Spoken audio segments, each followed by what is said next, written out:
Bulletin की शुरुआत इस वक्त की बड़ी खबर से करेंगे। श्रीगंगानगर से ये बड़ी खबर है। व्हाट्सएप कॉल पर धमकी देने के मामले को लेकर इस वक्त का ये बड़ा अपडेट आपको बता दें। गजसिंहपुर में व्हाट्सएप कॉल पर धमकी देने के मामले को लेकर अपडेट सामने आ रहा है और धमकी मामले में ऋतिक बॉक्सर के खिलाफ केस दर्ज कर लिया गया है। लॉरेंस बिश्नोई के नाम से फिरौती के लिए कॉल आया था और पुलिस ने फाइनेंसर को सुरक्षा भी उपलब्ध करा दी है।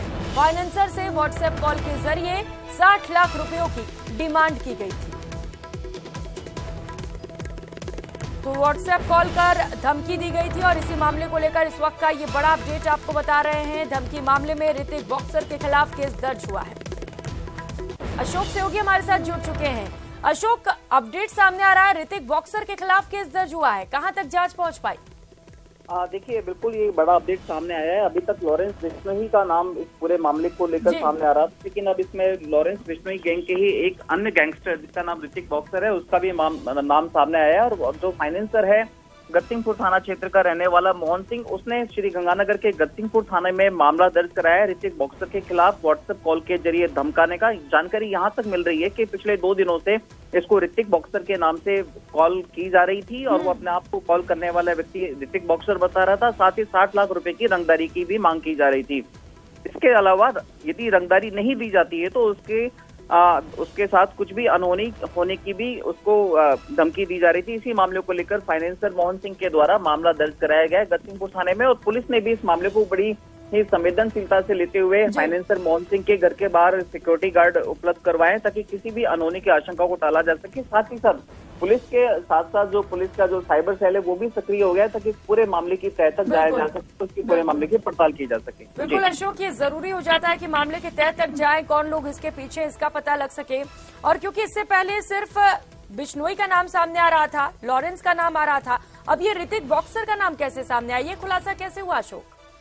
देखिए, ये जब एफआईआर लॉज हुई तो एफआईआर लॉज होने के बाद में ऋतिक बॉक्सर का नाम सामने आया। इनिशियली स्टेज में जानकारी यही आ रही थी कि कॉल करने वाले व्यक्ति ने अपने आप को लॉरेंस बिश्नोई का गुर्गा बताया था। लॉरेंस बिश्नोई के नाम से ही उसने रंगदारी मांगी थी, लेकिन फाइनली जब एफआईआर लॉज हुई और एफआईआर में फाइनेंसर के द्वारा ऋतिक बॉक्सर का नाम मेंशन किया गया तो ऋतिक बॉक्सर का नाम सामने आया और पूरे मामले की पड़ताल अब शुरू कर दी गई है। चूंकि इन दिनों लॉरेंस बिश्नोई से जयपुर में पूछताछ की जा रही है, साथ ही साथ एनआईए की भी कल पूरे दिन श्रीगंगानगर सहित राजस्थान में रेड डली थी, तो उसके बाद में पुलिस इस पूरे मामले को काफी सीरियसली ले रही है और पूरे मामले की पड़ताल में भी जुट गई है। जी बिल्कुल अशोक, और जब लॉरेंस बिश्नोई की गिरफ्तारी की गई तब ऐसा लग रहा था कि कहीं न कहीं इस तरीके के जो मामले हैं फिरौती के, रंगदारी के, उन पर अंकुश लगेगा, पर ऐसा होता नजर नहीं आ रहा। बहुत शुक्रिया अशोक आपका इन तमाम जानकारियों के लिए। और रुक लेते हैं इस बीच मिल रही एक और बड़ी खबर का। रेनवाल से ये बड़ी खबर है जहां पर एक कार बेकाबू होकर पलट गई। कार सवार लोगों को मामूली चोटें आई हैं, घायल लोगों को अस्पताल में भर्ती करा दिया गया है। रेनवाल मढ़ा मार्ग पर ये घटना हुई।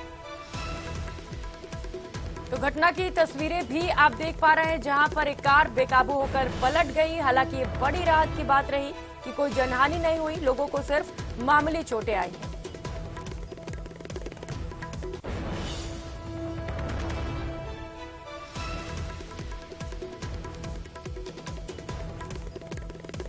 और रुक कर लेते हैं इस बीच मिल रही एक और बड़ी खबर का। जयपुर से ये बड़ी खबर है जहां पर जलापूर्ति बाधित रहने वाली है।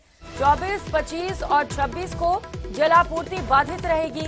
जलदाय विभाग के अधिकारियों ने मंत्री को प्रस्ताव भेजा है। जलापूर्ति का दायरा बढ़ाने के लिए शटडाउन किया जा रहा है। अगले सप्ताह से 220 MLD जलापूर्ति बढ़ाई जाएगी। 24 फरवरी को शाम को जलापूर्ति नहीं हो सकेगी, तो वहीं 25 फरवरी को सुबह और शाम दोनों ही समय जलापूर्ति नहीं होगी। 26 फरवरी को सुबह जलापूर्ति नहीं होगी, तो वहीं 26 फरवरी को शाम से जलापूर्ति सामान्य रूप से शुरू की जाएगी। तो लोगों की मुश्किलें बढ़ सकती हैं, जलापूर्ति बाधित रहेगी। जयपुर से ये बड़ी खबर आपको बता रहे हैं जहां पर जलापूर्ति का दायरा बढ़ाने के लिए शटडाउन किया जा रहा है। अगले सप्ताह से 220 MLD जलापूर्ति बढ़ाई जाएगी। 24 फरवरी को शाम में जलापूर्ति नहीं हो सकेगी, तो वहीं 25 फरवरी को सुबह और शाम यानी कि दोनों ही समय जलापूर्ति बाधित रहेगी, जिससे लोगों को परेशानियां हो सकती हैं।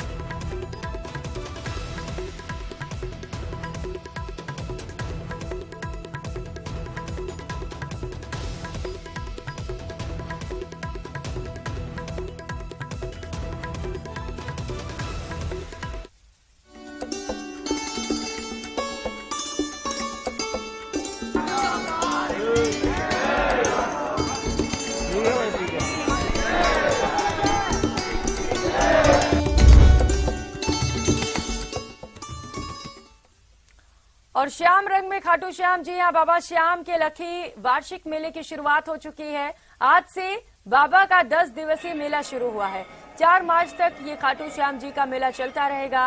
मंदिर में श्रद्धालुओं की भारी भीड़ लगी हुई है, कतारें वहां पर लगी हुई हैं, जिसकी तस्वीरें इस वक्त आप देख पा रहे हैं। देश के कोने कोने से जो श्रद्धालु हैं वो इस वक्त बाबा के दरबार में पहुंच रहे हैं।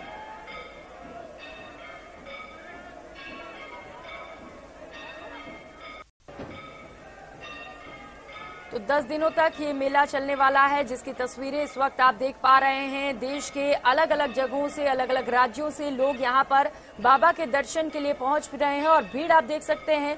वहीं सुरक्षा को लेकर भी खास इंतजाम किए गए हैं। बड़ी संख्या में फोर्स की तैनाती की गई और इस बार बाबा थोड़ा अलग अंदाज में दर्शन दे रहे हैं, क्योंकि हर बार बाबा डायरेक्ट दर्शन देते थे, लेकिन इस बार एक कांच बनाई गई है और इसके माध्यम से ही लोग बाबा के दर्शन कर पा रहे हैं। वहीं अगर लाइन की बात करें तो लाइन पहले जिग-जैग वे में जाती थी, लेकिन अब सीधे लोग लाइन में लगकर भगवान के दर्शन कर रहे हैं। श्याम जी में बाबा श्याम का वार्षिक लखी मेला आज से शुरू हो गया और इस बार खाटू श्याम जी का जो मेला है वो कई बदलाव लिए होगा। बहुत से बदलाव यहाँ भक्तों को देखने को मिलेंगे। इस वक्त हम मंदिर के बाहर और आप देख सकते हैं कि पहली बार जो मंदिर है उसके सामने से 4 लाइनें इस तरह से निकाली गई है, जिससे कि श्रद्धालु आराम से अंदर तक पहुंच सके। और मंदिर की भी जो पहली बार जो मंदिर है वो अपने जो वास्तविक स्वरूप है उसमें सामने से भक्तों को नजर आएगा। हर बार क्या होता है कि इसको कोई थीम दी जाती थी, इस बार किसी भी तरह की थीम मंदिर को नहीं दी गई है और जो वास्तविक जो बनावट है मंदिर की वो देखने को मिलेगी। इसके साथ साथ जो व्यवस्थाओं की अगर बात की जाए तो काफी कुछ बदलाव मंदिर के चारों तरफ भी देखने को मिलेंगे। जिस तरह से भक्त लोग देश भर के कोने कोने से पहुंच रहे हैं, ये जो इलाका है पहले केवल यहीं से ये 4 लाइनें ऐसी थी जहां से जो भक्त है वो मंदिर में दर्शन करने के लिए जा पाते थे, लेकिन इस बार इन 4 लाइनों के अलावा दूसरी तरफ दूर तक आप देख पा रहे हैं कि वो जो 10 लाइन अलग से बनाई गई है, जिससे कि खाटू श्याम जी में आने वाले भक्तों को किसी तरह की परेशानी नहीं हो और ज्यादा भीड़ नहीं हो। इसको देखते हुए बहुत सी विस्तार जो मंदिर का कर दिया गया है और उम्मीद ये जताई जा रही है कि इस बार पूरे लखी मेले के दौरान 40 से 50 लाख श्रद्धालु देश के कोने कोने से खाटू पहुंचेंगे। तो निश्चित रूप से भक्तों के लिए भी काफी अच्छी व्यवस्थाएं हो गई है। दूसरी तरफ दिव्यांग और जो बुजुर्ग लोग हैं उनके लिए इस बार प्रशासन ने अलग से ये व्यवस्था की है कि जो 40% से ज्यादा दिव्यांग है वो और जो 70 साल से अधिक के बुजुर्ग हैं वो अपना ऑनलाइन रजिस्ट्रेशन करवाएं। उनको ऑनलाइन रजिस्ट्रेशन से दर्शन की व्यवस्था होगी और उनके लिए अलग लाइन होगी। उनको किसी भी लाइन में घुसने की दूसरी में जरूरत नहीं पड़ेगी, जिससे कि उनको किसी भी तरह की परेशानी नहीं होगी। एक सबसे अहम बदलाव इस बार ये किया गया है कि बाबा के जो मुख्य जो गर्भगृह मंदिर के बाहर वहां पर एक शीशा लगाया गया है, तो शीशे के अंदर से ही जो है वो श्रद्धालु बाबा श्याम के दर्शन कर पाएंगे। तो बहुत बड़े बदलाव लिए हुए इस बार मेला होगा और आप देख सकते हैं कि पिछले पहले ही दिन किस तरह से देश के कोने कोने से श्रद्धालु जो है वो खाटू पहुंच रहे हैं। तो अगले 10 दिन तक माने जा रहा है कि 40 से 50 लाख श्रद्धालु बाबा श्याम के दर्शन करने के लिए खाटू पहुंचेंगे। भवानी सिंह के साथ संदीप हुड्डा, न्यूज 18 सीकर। खाटू श्याम जी का बाबा श्याम का वार्षिक लखी मेला आज से शुरू हो गया और पहले दिन भक्तों में जो है वो बाबा श्याम के दर्शन को लेकर के काफी उत्साह नजर आ रहा है। आप हमारे पीछे देख सकते हैं कि जिस तरह से जो भक्त लोग हैं वो खाटू पहुंच रहे हैं। सबसे पहले तो इन्हीं से हम बात करेंगे, कहाँ से आए यहाँ पर? कलकत्ता से आए हैं। कलकत्ता से आए हैं। ये अभी तो मंदिर के अंदर में जो व्यवस्था हो गई ये बहुत बढ़िया व्यवस्था है, एकदम आराम से सबको दर्शन हो रहे हैं। हम लोगों ने तो 3 बार दर्शन किए हैं और इस तरह की व्यवस्था आगे भी चलती रहे, बहुत बढ़िया रहेगा। खाली सबसे एक ही गुजारिश है कि सब आराम से आए, प्रेम से दर्शन करें और प्रेम भाव से सब दर्शन करके चिंता रखें। सारी मुराद पूरी करता है बाबा? सब जरूर जरूर, बहुत सुंदर, बहुत अच्छा लगा। मंदिर बहुत सुंदर बन गया है। हम लोग को दर्शन करके बहुत खुशी हुआ है। हम तीसरी बार दर्शन करने जा रहे हैं। जय श्री श्याम। क्या मांगते हो बाबा से?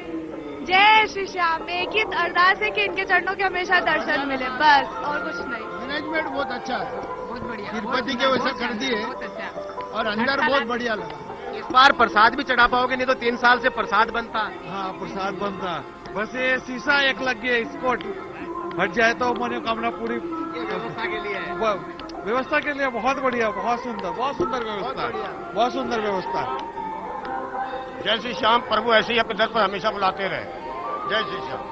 तो जो श्याम भक्त है वो कई मुरादें लेकर के यहाँ तक पहुँच रहे हैं और सबसे अच्छी बात यह है कि इस बार इनको जो व्यवस्था है उसमें काफी बदलाव किया गया, तो अच्छे से यहाँ पर दर्शन कर पाएंगे। भवानी सिंह के साथ संदीप हुड्डा, न्यूज़ 18 सीकर।